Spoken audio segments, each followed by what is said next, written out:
안녕하십니까. 한반도 안보전략연구원 국제전략연구실장 김환기입니다. 오늘은 최근 동맹국들 사이에 핫 이슈로 떠오르고 있는 바이든 정부 가치 동맹과 미국 우선주의에 대해서 말씀드리고자 합니다. 작년 1월 미국이 돌아왔다고 외치면서 바이든 정부가 출범하자 국제사회는 바이든 정부에 대해 큰 기대를 가졌습니다.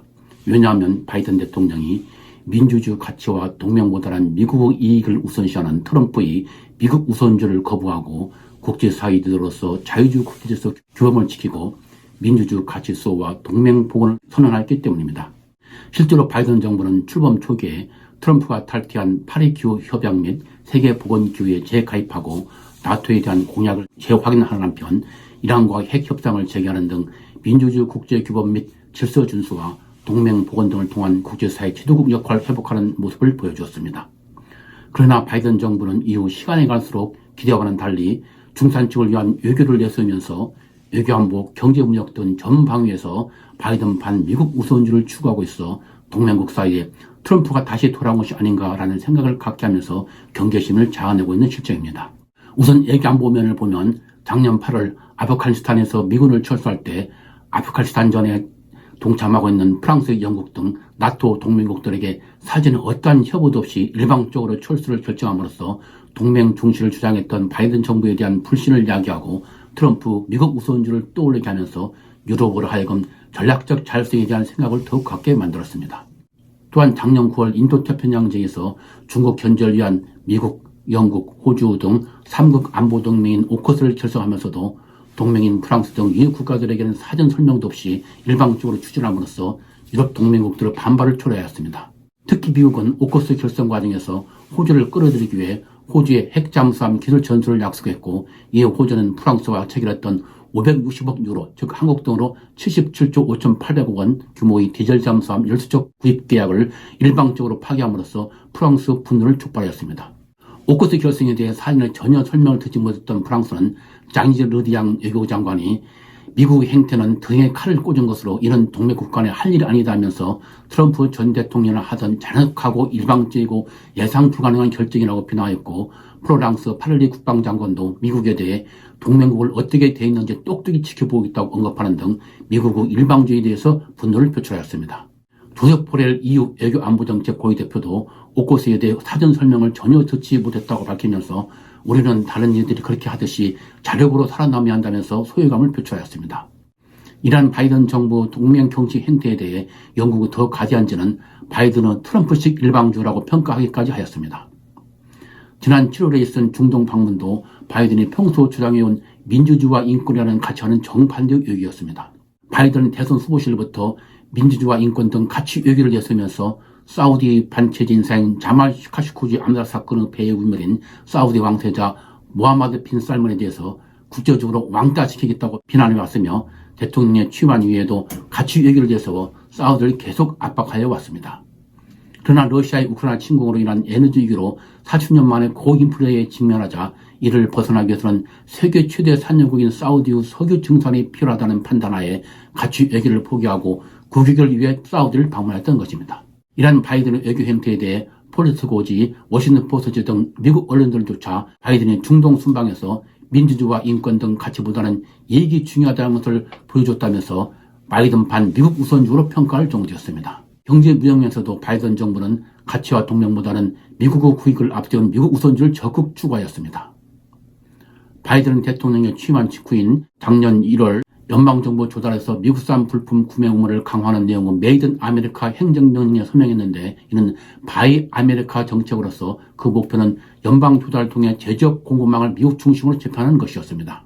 이후 바이든 대통령은 작년 7월 연방정부 조달 물품 구매 시 미국산 부품 사용 비율이 55%이면 미국산 제품이라고 인정하던 데에서 그 비율을 60% 상향 조정하고 앞으로도 계속 올릴 예정임을 발표함으로써 바이 아메리카 정책을 크게 강화하였습니다.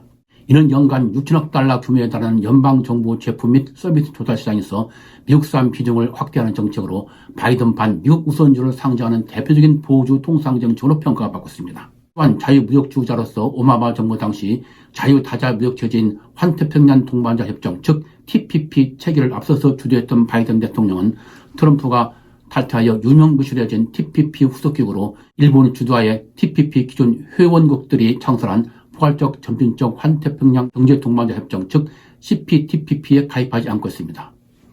대신 바이든 정부는 CPTPP에 복귀하기보다 공급망 재편을 통한 중국 견제를 위한 경제 해부체인 인도태평양 경제프레임워크를 창설했는데 이런 전통적인 자유 다전무역을 지향하고 경제 블록화를 도모하는 것으로 보호무역과 미국 우선주의를 내포한 것입니다. 즉 바이든 정부가 CPTPP에 복귀하지 않고 인도태평양 경제인 프레임워크 즉 IPEF를 창설한 것은 그동안 채택해온 자유다자무역 체제로 미국의 노동자와 중산층이 가장 피해를 입었다는 판단에 따른 것으로 민주주의와 시장 경제라는 가치보다는 미국의 이익을 우선하는 또 하나의 미국 우선주의 발로라고 하겠습니다. 이어서 바이든 정부는 반도체와 과학법, 인플레 관측법, 바이오 제조 이니셔티브 행정명령 등 트럼프 미국 우선주의를 그대로 계승한 미국 중심의 자국 생산 우선주의 경제法案을 연달아 제정했는데 반도체와 과학법은 반도체 산업과 첨단 기술 및 기초과학 연구개발 등을 위해 2,800억 달러 규모를 지원하는 것으로 그 법에는 미국에서 반도체 공장을 짓는 기업에 25% 세액공제를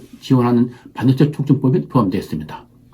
그런데 그 내용에 세액공제 등 보조금을 받은 기업은 향후 10년간 중국 등에서 반도체 제조 시설 확충을 위한 투자를 할 수 없도록 하는 제한 조항을 두고 있습니다. 이에 따라 중국에 반도체 공장을 두고 있으면서 미국 텍사스주에 반도체 공장을 증설하기로 한 삼성전자와 미국에 대한 신규 투자 계획을 밝힌 SK하이닉스 등은 세액 공제 등 혜택을 받을 수 있지만 향후 중국의 새로운 제조 설비 등 투자를 할 수 없게 되어 타격이 불가피하게 되었습니다. 인플레 간축법은 물가 상승 억제를 목표로 청정 에너지 투자 확대, 재정 적자 축소 및 의료비용 절감 등 세 분야에 7,400억 달러 규모의 재원을 투입한다는 내용으로 되어 있는데 문제는 그 법 내용 중에 투자액의 80%를 차지하고 있어 재정 지출 규모가 가장 큰 분야인 청정 에너지 투자 확대 분야에 미국에서 조립 생산한 전기차 현에 세액 공제를 해주며 배터리와 광물도 일정 비율 이상을 미국에서 생산해야 하고 중국 등 제한국가에서 생산된 배터리와 광물을 사용한 자동차는 아예 혜택 제공 배제 자생이 된다는 규정이 있다는 점입니다. 이러한 규정 때문에 바이든 요청으로 미국에 105억 달러라는 대규모 투자를 약속한 현대와 기아자동차가 미국의 보조금 지급 대상에서 제외됨으로써 주동성을 받는 일이 벌어졌습니다. 이러한 사태를 두고 블룸버그저는 미국이 한국 등에 칼을 꽂았으며 한국은 배신을 당했다고 보도하였습니다. 또한 바이든 대통령은 지난 9월 12일 미국 내 신약, 연료, 식품 등 바이오 생산 설비 확대와 해외 의약품 생산 설비 감축에 대한 지원 등을 내고로 하는 국가 생명공학 및 바이오 제조 이니셔티브 행정명령에 서명했습니다. 이는 생명공학 분야에서 미국에서 개발한 모든 것을 미국에서 만들 수 있게 하는 것으로 바이오 산업의 자국 생산 우선주의를 보여주는 것이라고 하겠습니다. 이에 따라 한국 기업의 바이오 의약품 위탁 생산과 다국적 제약사의 한국 내 생산기지 건설 축소 가능성을 초래할 수 있다는 우려 소리가 나오고 있습니다. 이처럼 경제 통상 관련 각종 법안들의 경제 및 산업 안보를 강화하는 미국의 동맹보다는 국익을 우선시하는 미국 우선주의 의도가 담겨 있어 바이든 정부가 내건 가치 동맹이 무색해지고 있는 상황입니다. 그러면 왜 민주주의 가치와 동맹을 중시한다고 선언한 바이든 정부는 국제사회 기대와는 달리 미국 우선주의를 진행하는지 그 이유를 한번 알아볼 필요가 있다고 하겠습니다. 그 배경을 살펴보면 근인과 원인이 있습니다. 먼저 근인으로는 코로나19 팬데믹으로 인한 경제 침체를 극복하여 국가를 재건하기 위한 것이 있다고 하겠습니다. 미국은 코로나19 팬데믹으로 GDP 감소와 실업률 증가, 유색 인종은 높은 코로나19 감염과 사망률, 과도한 공권력 행사로 사망한 흑인 플로이드 사건으로 인해 드러나는 인종차별 등 미국 사회의 심각한 경제적 불평등과 분열이 노동되는 등 미국 경제와 사회 문제점이 드러나는 바 이를 조기에 치유하기 위해서 미국의 국익을 앞세운 정책을 추진하고 있는 것입니다. 다음 원인으로는 즉 바이든 정부 미국 우선주의 추진의 근본적 배경에는 신자유주의 및 지나친 해외 개입에 대한 미국인들의 반발이 일어나는 미국 사회의 저변의 광범위한 변화가 있다고 하겠습니다. 1970년대 이스라엘과 아랍 간 전쟁으로 발생한 오일 쇼크에 따른 불황을 극복하기 위해 1981년 레이건 대통령에 도입된 신자유주의는 자유무역과 시장 개방을 가속화하면서 이른바 세계화 시대를 가져왔고 이에 따라 세계는 상호 의존이 증대되면서 경제적으로 비약적인 성장을 하게 되었습니다. 그러나 그러한 성장 이면에는 세계화와 자유경쟁에 따른 국가 간, 개인 간 빈익빈 투입으로 양극화 및 불평등이 심화되었고 이러한 가운데 발생한 2008년 세계금융위기는 미국의 중산층과 노동자들에게 직장을 상실하고 미래에 대한 희망을 상실하게 하는 등 경제적 공경에 처하게 만들면서 이들의 정서 변화를 가져왔습니다. 세계화에 따라 이민이 증가하고 값싼 임금을 찾아 일자리가 해외로 이전되자 미국의 노동자와 중산층 사이에서는 우리는 누구인가? 그리고 너와 우리라는 정체성의 정치가 등장하면서 세계화를 거부하고 미국화를 주장하기 시작하였습니다. 또한 이들은 워싱턴의 기득권층들이 코소보전, 아프가니스탄전, 이라크전, 예멘전, 시리아전 등 수많은 전쟁에 개입하여 경제를 파탄낸 데다 중국을 미국 주도 국제사회에 이끌어놓고 중국의 환율 조작, 불공정 무역 행위, 지휘권 도둑질 등 약탈적 무역 정책에는 아무런 대책을 내놓지도 못하고 책임도 지지 않는다고 인식하기 시작하였습니다. 이에 따라 미국의 노동자와 중산층들은 2차 대전 이후 수립된 미국 주도 자유주의 국제 질서가 미국인들을 너무 힘들게 하고 손해만 보게 한다고 생각하게 되었고 그 질서를 바꾸면 좋겠다는 생각과 함께 미국의 이익을 지키기 위해서는 고립주와 보호주가 필요하다는 공감대를 형성해 나왔고 이러한 미국 노동자와 중산층의 정서의 변화에 부응하여 트럼프 미국 우선주가 등장했던 것입니다. 이러한 미국인들의 정서의 변화는 일부 자유주의 국제질서 지지자들의 반발에도 불구하고 지금도 지속되고 있으며 바이든도 이러한 미국인들의 정서를 반영하여 외형상으로는 가치 동맹을 표방하면서도 트럼프에 이어 미국 우선주를 추진하고 있는 것입니다. 결국 바이든은 미국 우선주에서 보듯이 가치 동맹에서도 국익이 우선이라는 불변의 진리가 있음을 잊지 말아야 할 것입니다. 그리고 이러한 바이든 정부 미국 우선주 배경과 그 추진 행태를 감안할 때 한미 동맹도 언제든지 미국 이익과 필요에 따라 무시되거나 파괴될 수 있다는 점에서 우리의 정책성과 추구하는 가치가 자유민주주의와 시장경제체제라는 점에서 한미 간 글로벌 전략동맹을 당당하게 유지해 나가되 우리의 국익을 최대한 확보할 수 있는 대전략을 강구해 나갈 것입니다. 오늘은 우리의 국익에 심각한 영향을 미치고 있는 바이든의 가치동맹과 미국 우선주의에 대해서 말씀드렸습니다. 시청자 여러분의 미국에 대한 올바른 이해에 도움이 됐으면 좋겠습니다. 앞으로도 뜨거운 한 이슈를 가지고 여러분을 자주 찾아뵙도록 하겠습니다. 구독과 좋아요를 많이 눌러주시면 더 좋은 내용으로 보답하겠습니다. 시청해주셔서 감사합니다.